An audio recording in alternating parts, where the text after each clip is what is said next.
La de la educación es una historia larga, tan larga como la historia misma de la humanidad. ¿Qué explica, cuáles hechos explican que hayamos llegado a la actual situación que no vamos a juzgar por ahora? Nos atrevemos en este video a presentar 10 surgimientos, 10 grandes acontecimientos, 10 grandes hechos que han ocurrido en la historia de la educación en el globo terráqueo. Esos hechos no tienen que ser lo que usted juzga más importante, simplemente es una propuesta para que usted también la tome en cuenta. Aquí comienza EduCeres, un momento para pensar la educación. Producción y presentación, Luis Ulloa Morel. Bienvenidos y bienvenidas. Estos serían algunos de los grandes acontecimientos, de las grandes apariciones, de los grandes surgimientos que explicarían la situación actual de la educación a nivel mundial. Grandes acontecimientos, grandes procesos de la historia universal de la educación. Número 1. Surgimiento de la humanidad y por tanto de la educación. Por definición, la humanidad se considera tal desde el momento en que aprende a hacerlo y empieza a transmitir a sus generaciones nuevas lo que se ha aprendido. Durante muchos siglos, miles de años, enseñanza y aprendizaje necesariamente espontáneos, basados en la mera práctica y la imitación. Con el surgimiento de las primeras formas de organización familiar y de mayores grupos consanguíneos, tales como los clanes, las tribus, y con los primeros asentamientos más o menos permanentes, sedentarización asociable al nacimiento de la agricultura y el pastoreo, el cuidado de las descendencias debió traducirse en alguna forma de educación, quizás cada vez menos espontánea, precisamente más al cuidado de la familia. Número 2. Nacimiento de la escuela, es decir, de la enseñanza formal. Se vincula a la creación de la escritura, cuya enseñanza es contenido y medio a la vez, a la existencia de las clases sociales superiores y libres y al nacimiento del Estado, en una palabra, al paso a la llamada civilización. Aunque los inicios de la enseñanza formal suelen vincularse siempre dirigido a la niñez y a los jóvenes, lo más probable es que originalmente más bien involucrara a adultos y que se orientara a la reflexión y al cultivo de conocimientos diferenciados del resto de la población. Al menos el origen griego de la palabra escuela, escolé, ocio, tiempo libre, alude a estudio como voluntaria actividad alterna al trabajo. Sin embargo, la consagración de la escuela como institución sobrevino cuando las clases dirigentes le asignaron el papel de encaminar a las nuevas generaciones en el dominio de ciertos saberes necesarios y superiores para darse continuidad. Entre estos saberes se incluye la lectoescritura junto al dominio de las normas y el temor de los dioses. Número 3. Comienza la reflexión sobre la educación y sus fines.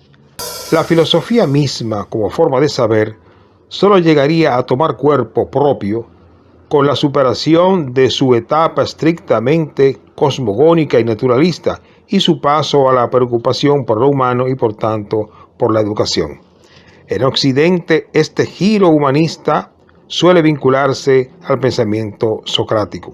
En verdad, desde su propio nacimiento, la enseñanza formal implicó siempre alguna conciencia sobre las finalidades de esta enseñanza y en ellas sobre el ser humano ideal, al menos en referencia al grupo social al que iba dirigida la acción educativa.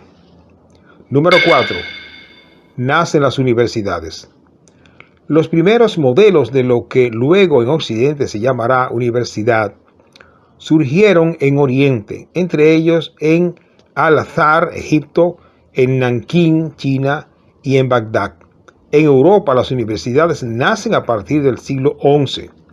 La idea de la universidad alude a la pretensión de incluir en su seno a un universo, la totalidad en este caso de educadores y discípulos, universitas magistorus et studiorum, al estilo como podía denominarse universo al conjunto de los que practican determinado oficio. Las universidades fueron creadas como desarrollo ulterior de los monasterios, de las escuelas catedralicias y de los llamados estudios generales, aunque en ellas también se impartían las ya tradicionales 7 artes liberales, es decir, trivium y quadrivium. El verdadero valor de las universidades reside en su función profesionalizante y en general en su vocación para abrir nuevos horizontes al conocimiento. En su interior se conforman las llamadas facultades y en ellas se instituyen las carreras, inicialmente limitadas principalmente a teología, derecho y medicina. Entre las primeras universidades pueden nombrarse las de Bolonia, París, Oxford, Salamanca, Coimbra. Su nacimiento se debe principalmente al papado. La cultura moderna no es apenas concebible sin el papel de las universidades. Número 5. La formación de la pedagogía como disciplina. Es resultado de un largo proceso que en los tiempos modernos parece tener en John Amos, Komensky o Comenio, y en su didáctica magna, uno de los primeros pioneros. El realismo pedagógico se asocia al despliegue de las filosofías y ciencias modernas, encarnadas en Descartes, Bacon, Galileo, y por tanto a la negación de los cánones escolásticos y a la creación de bases para la educación moderna. Se crearon nuevos contenidos a enseñar y a aprender y nuevas finalidades que obligarán a replantear la función de la escuela.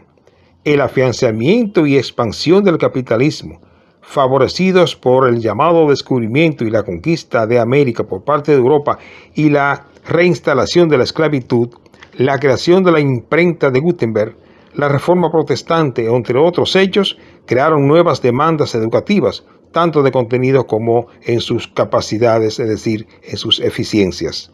La pedagogía en tanto disciplina tardaría aún más de 2 siglos en conformarse, en la medida en que, en general, las ciencias humanas, en particular la psicología y la sociología, tampoco se habían constituido como saberes positivos. Autores como Rousseau, Pestalozzi, Herbert o Froebel jalonaron sin duda el conocimiento pedagógico y constituyen referentes obligatorios, pero sus propuestas se fundaron en posturas más bien filosóficas en unos casos y en otros casos en la intuición personal. Aún hoy se expresan fuertes resistencias a aceptar la pedagogía en su condición de ciencia particular. Por lo demás, el surgimiento de nuevas y complicadas realidades exigen cada vez más continuar la búsqueda hacia nuevas explicaciones, propuestas y prácticas. Número 6. La formación de la escuela moderna. En Occidente, el hecho comporta la superación de los moldes escolásticos, educación pública obligatoria, inicialmente en el nivel primario, y financiada por el Estado, irrupción de la enseñanza laica, aún pendiente en muchos países, y en convivencia con la enseñanza religiosa, conversión de la educación en problema económico, escolarización masiva del sexo femenino, entre otros hechos. Ya en la educación impulsada por la Reforma Protestante o por los jesuitas, se prefiguraba una escuela que se correspondiera con el sistema social emergente, el capitalismo, necesitado de nuevas mentalidades y de cierta mano de obra con cierta calificación, empezando por la capacidad de leer y escribir. Los efectos de los avances científicos y técnicos, así como de las filosofías racionalistas y empiristas, habrán de sentirse en la manera en cómo se piensa y se organiza la educación. En el largo y tortuoso proceso de conformación de la escuela moderna, resaltan como puntos centrales la referencia a la Revolución Francesa, en particular con el informe Condorcet para la Organización General de la Instrucción Pública, presentada en el 1792, y el diseño y puesta en ejecución desde finales del siglo XVIII y principios del siglo XIX del llamado modelo prusiano de escuela, basado en cierta disciplina cuasi militar.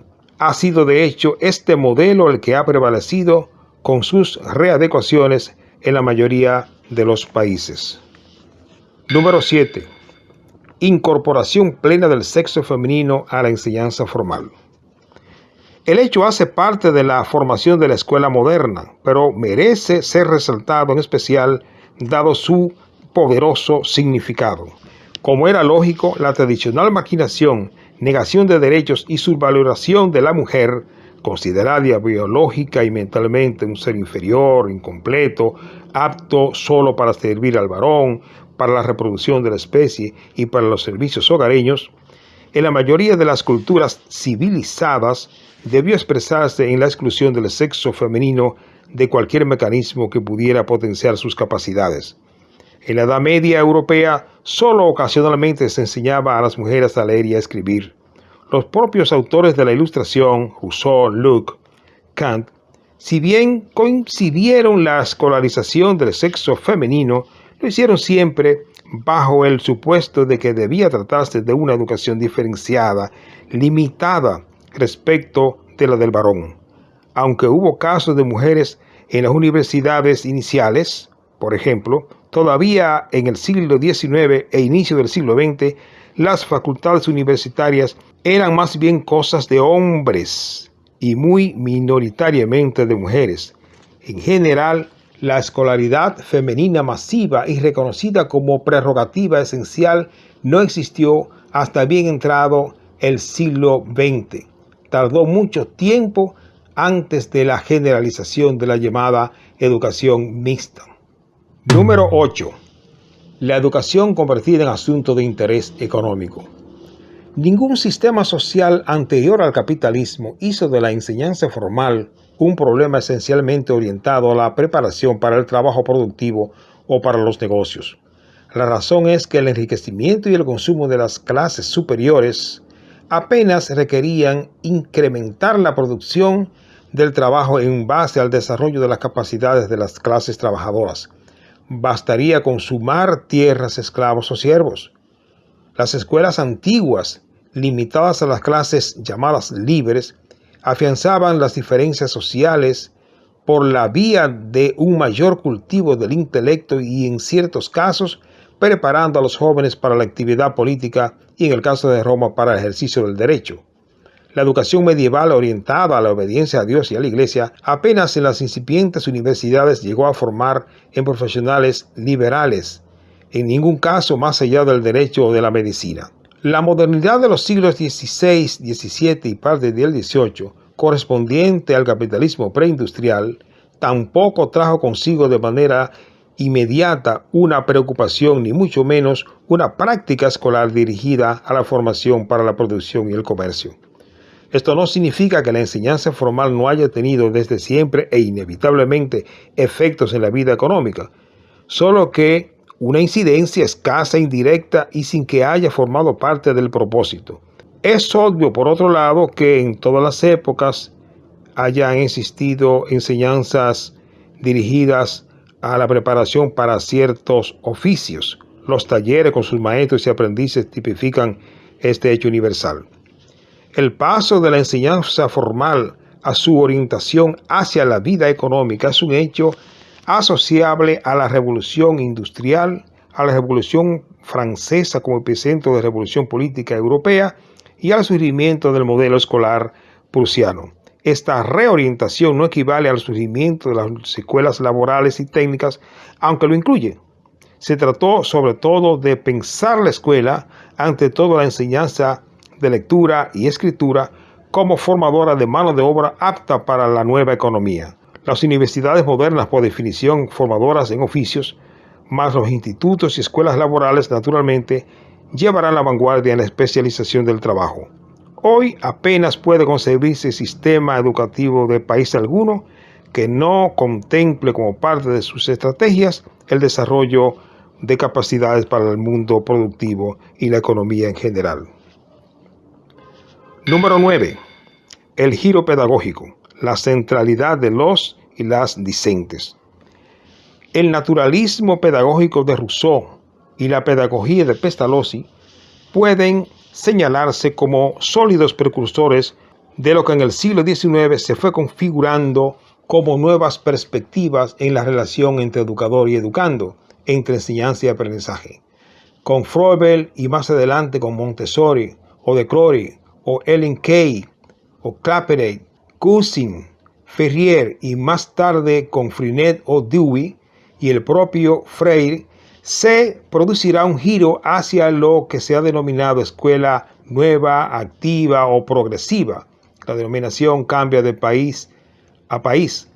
Lo que en general caracteriza a la nueva corriente es la asunción de la centralidad del aprendiz en lugar de la centralidad en quien enseña en el proceso formativo. Hay, por tanto, una negación de la escuela tradicional asociada al autoritarismo pedagógico.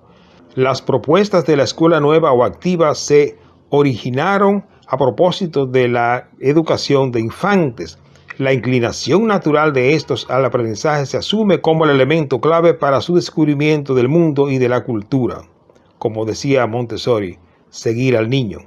Sin embargo, autores como Dewey y Freire refieren su pedagogía activa a otros ámbitos y edades.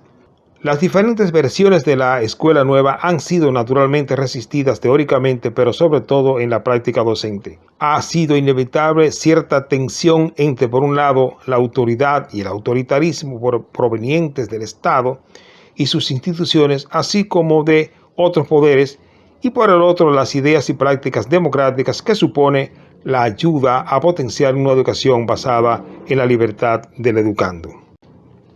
Número 10. Llegada de las tecnologías de la información y la comunicación. Las tecnologías digitales de la información y la comunicación constituyen mucho más que colosales herramientas para eficientizar los procesos de enseñanza y aprendizaje. Son en sí mismas estas tecnologías un hecho educativo. No estamos ante cualquier género de medios al modo que lo es la imprenta, el microscopio o la pizarra. Por TIC también se entiende el conjunto de recursos informáticos cargados ya de información, pero también de procedimientos, programas para su uso, y que se difunden y están disponibles de diversos modos, incluyendo a cualquier distancia, Internet con sus diferentes plataformas. Las TIC hacen parte de los procesos educativos, pues además de contener información en abundancia, eso también lo tienen los libros, por supuesto, pueden procesarlas de diversas maneras: procesamiento de textos, artes, diseños, operaciones matemáticas y estadísticas, y pueden posibilitar la acción simultánea e interactiva. Han venido a modificar el sentido mismo de la educación formal. Tal vez usted considera que no son esos exactamente, o no todos esos, los grandes procesos, los grandes acontecimientos, los grandes surgimientos, las grandes apariciones en la historia de la educación que merecerían ser resaltados. Simplemente hemos hecho una propuesta, tómala en cuenta. Lo importante es que busquemos las raíces de la actual situación. Espero que esto les sirva. Gracias. Gracias por ver y escuchar EduCeres. Hasta un próximo encuentro.